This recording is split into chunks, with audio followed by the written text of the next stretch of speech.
Assalamualaikum warahmatullahi wabarakatuh. Waalaikumsalam warahmatullahi wabarakatuh. Waalaikumsalam warahmatullahi wabarakatuh. Alhamdulillah wassalatu wassalamu ala rasulillahi wa ala alihi wa sahbihi wa mawalah amma ba'd. Hari ini kita akan memasuki perkuliahan Tafsir Ahkam dengan tema kewajiban ibadah puasa. Dan rujukan utama kita adalah surat Al-Baqarah, surat yang kedua, ayat ke-183 yang sudah familiar dan dihafal. A'udzubillahi minasyaitonirrajim. Bismillahirrahmanirrahim. Ya ayyuhalladzina amanu kutiba alaikumussyam kama kutiba alal ladzina min qablikum la'allakum tattaqun. Wahai orang-orang yang beriman, telah diwajibkan kepada kamu berpuasa sebagaimana telah diwajibkan kepada orang-orang sebelum kamu agar kamu menjadi orang yang bertakwa. Ada beberapa hal penting yang kita garis bawahi dari ayat 183 surat Al-Baqarah ini. Yang pertama, bahwa seruan mengerjakan ibadah puasa itu ditujukan kepada orang-orang yang beriman. Ya ayyuhalladzina amanu. Maka orang yang beriman saja yang menjadi tujuan dari seruan ini. Dan kalau kita merasa orang yang beriman kepada Allah, maka kita mendapat seruan ini. Dan kalau merasa tidak beriman, dia berarti tidak masuk ke dalam seruan ini. Seruan kepada orang-orang beriman ini adalah seruan untuk melakukan kewajiban puasa. Seruan kewajiban itu digunakan dengan ungkapan kata kutiba alaikumussyam. Kata-kata kutiba itu maknanya adalah suatu perintah atau kewajiban yang dibebankan kepada kita untuk dikerjakan berdasarkan kepada ketentuan dan waktu yang telah pasti. Oleh karena itu, kewajiban puasa itu hanya merupakan kewajiban yang waktunya tertentu, yaitu di bulan Ramadan.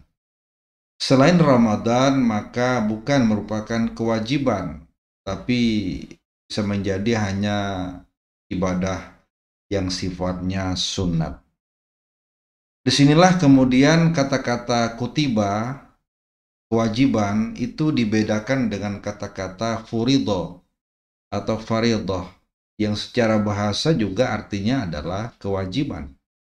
Tapi yang membedakan dengan kata-kata furido atau faridoh adalah bahwa kewajiban yang dibebankan kepada kita untuk dikerjakan itu tidak terikat waktunya pada waktu-waktu tertentu yang telah dipastikan atau ditentukan. Seperti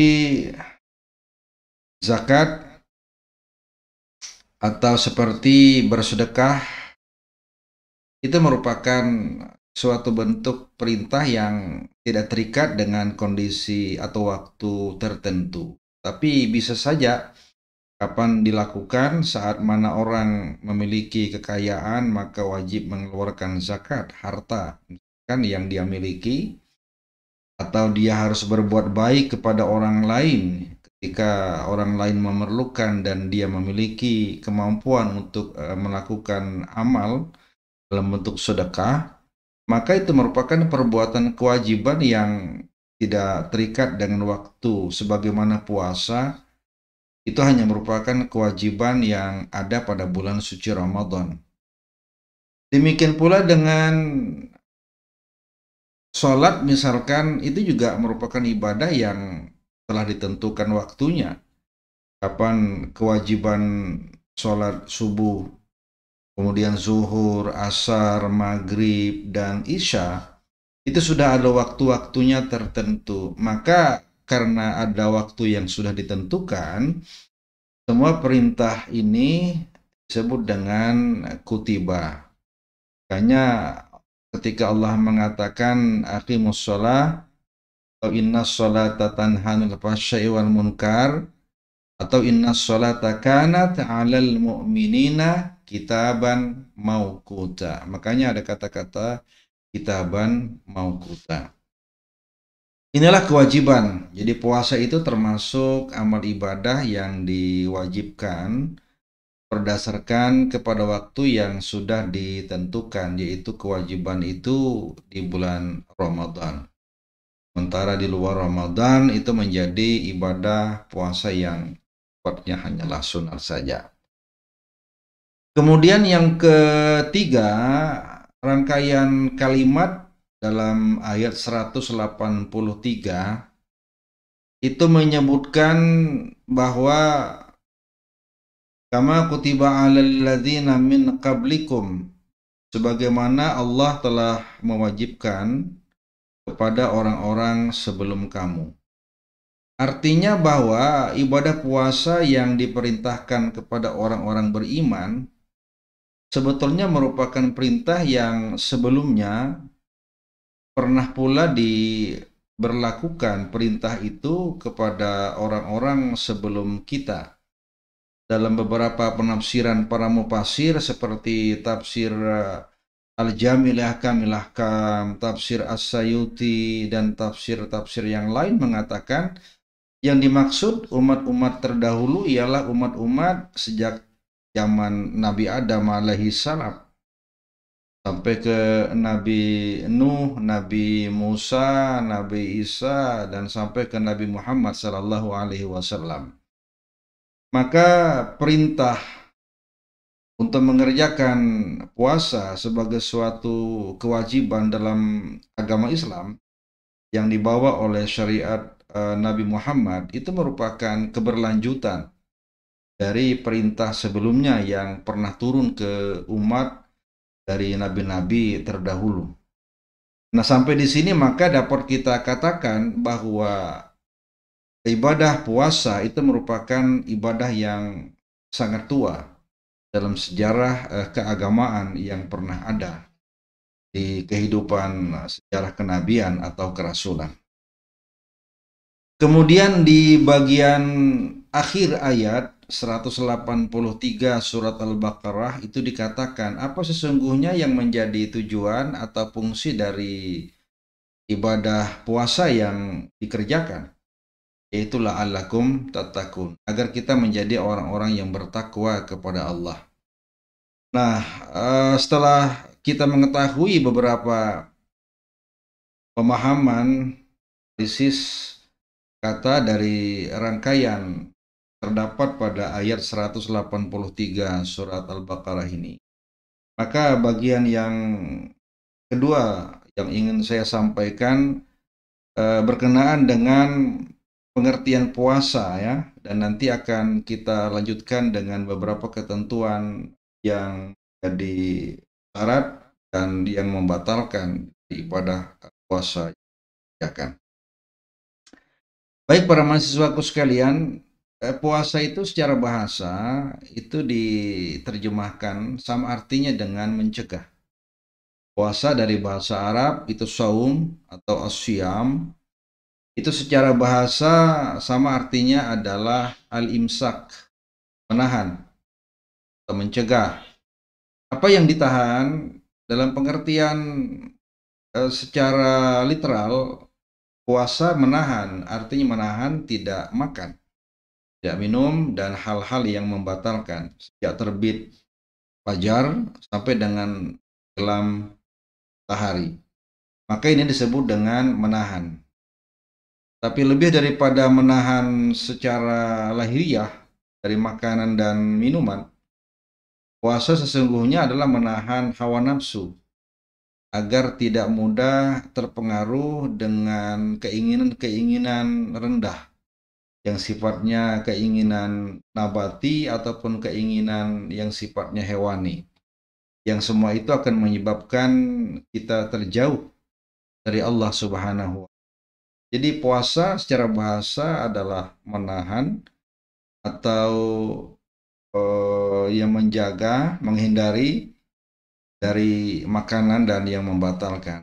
Dan secara istilah ya artinya adalah tidak makan minum dan hal-hal yang membatalkan sejak terbit fajar sampai tenggelam matahari berdasarkan kepada syariat, syarat dan ketentuan yang berlaku. Kemudian apa yang menjadi syarat diwajibkannya ibadah puasa itu? Yang pertama ya selain kita harus beragama Islam dan mukmin sebagaimana yang disebutkan dalam Al-Baqarah 183. Kewajiban itu muncul bagi orang-orang yang memang sudah sampai akal atau balik ya. Jadi kalau mereka yang sudah balik dan kemampuan akal yang sehat itu punya kewajiban untuk melakukan ibadah puasa. Orang yang akalnya terganggu, tidak sehat, itu kehilangan beban atau kewajiban melakukan itu. Kemudian dia adalah orang yang cukup kuat secara fisik. Jadi physically dia bisa melakukan ibadah puasa, menahan makan minum, haus dan lapar ya dengan hal-hal yang membatalkan segala amal ibadah puasa. Sementara bagi orang-orang yang secara fisik tidak mampu melakukan ibadah itu, maka pada ayat sesudahnya di 184 itu disebutkan bahwa ya mereka akan mendapatkan keringanan. Berarti kalau dia tidak berpuasa mungkin karena sakit di bulan Ramadan, maka dia wajib membayar puasa itu sejumlah hari yang sama dia tinggalkan pada bulan di luar bulan Ramadan. Jadi kalau Ramadan sudah berakhir, dia punya kewajiban untuk membayar apa yang dia tinggalkan selama bulan Ramadan. Kemudian kalau secara fisik dia tidak punya kemampuan karena mungkin uzur, ya lemah fisik, orang tua yang sudah jompo dengan usia yang sudah lanjut tidak bisa dipaksakan untuk berpuasa, maka mereka juga mendapatkan keringanan untuk tidak berpuasa di bulan Ramadan, tetapi ada kewajiban membayar yang disebut dengan membayar fidyah. Apa fidyahnya? Mereka harus memberi makan fakir miskin. Ya, jadi kalau 30 hari tidak berpuasa selama Ramadan bagi orang-orang yang secara fisik kehilangan kemampuan melakukan ibadah puasanya, maka wajib membayar fidyah dengan cara memberi makan anak-anak atau fakir miskin. Jadi kalau 30 hari ya 30 anak yang diberi makan atau satu anak selama 30 hari. Jadi hitung saja kalau satu kali makan berapa dikali satu hari 3 kali, ya dikali kemudian 30 hari. Atau 30 anak fakir miskin diberi makan. Itu namanya disebut dengan fidyah. Hal yang sama juga akan berlaku bagi wanita misalkan yang sedang hamil, ya dikhawatirkan. Pertama boleh jadi mengganggu kesehatan dia sebagai seorang ibu. Atau yang kedua mengganggu kesehatan bayi yang sedang dia kandung kalau dia berpuasa. Atau boleh jadi dia sendiri yang akan mendapatkan dampak akibat puasa dia bisa menimbulkan penyakit, demikian pula dengan anaknya. Maka para ulama fikih kemudian berpendapat ya bahwa mereka-mereka yang sedang hamil itu tergantung kekhawatirannya di sisi apa. Apakah kekhawatiran karena kesehatan ibunya atau karena kesehatan anaknya atau karena dua-duanya. Itu nanti akan berpengaruh kepada menentukan fidyah apa yang harus dia bayar. Apakah dia berpuasa lagi atau cukup memberikan makan kepada fakir miskin. Baik, kemudian hal yang penting dari puasa ini adalah bahwa puasa itu tidak sekedar tentunya secara fisik ya untuk menahan makan minum saja, tapi lebih jauh adalah bagaimana kita meraih atau menggapai ketakwaan kita kepada Allah. Apa itu? Ya kualitas diri yang baik, yang selalu dekat dengan Allah dan punya kepedulian pada sesama. Orang yang berpuasa itu orang yang merasakan betapa haus tidak minum. Orang yang berpuasa, orang yang merasakan betapa lapar karena tidak makan. Haus dan lapar itu gambaran kemiskinan. Jadi kalau orang berpuasa, setidaknya dia merasakan begitulah fenomena kehidupan orang-orang miskin. Dan hari demi hari bisa saja tidak makan dan tidak minum. Maka orang berpuasa itu menimbulkan kepedulian, kesadaran diri betapa orang-orang miskin itu begitu menderita hidupnya. Maka perlu dibangkitkan kesadaran kemanusiaan. Dan itu harus mendapatkan perhatian sama kita. Ini beberapa hal yang dapat kita garis bawahi dari ayat ke 183 ya dari surat Al-Baqarah. Nah, sampai di sini dipersilakan kalau ada yang mau ditanyakan silakan di unmute kali.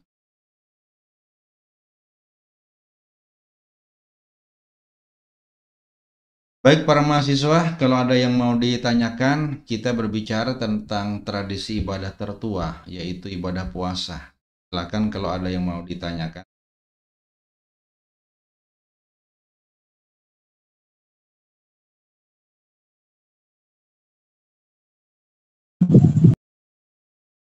Silakan di unmute.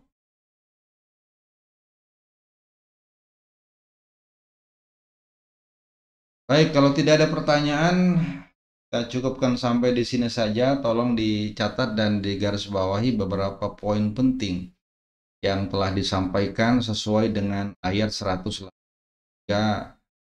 surah Al-Baqarah, surah yang kedua. Dan di resume ya dan dimasukkan ke dalam Google Classroom sebagaimana biasa. Baik, kalau tidak ada kita sudahi dan saya ucapkan Assalamualaikum warahmatullahi wabarakatuh. Assalamualaikum warahmatullahi wabarakatuh. Waalaikumsalam warahmatullahi wabarakatuh.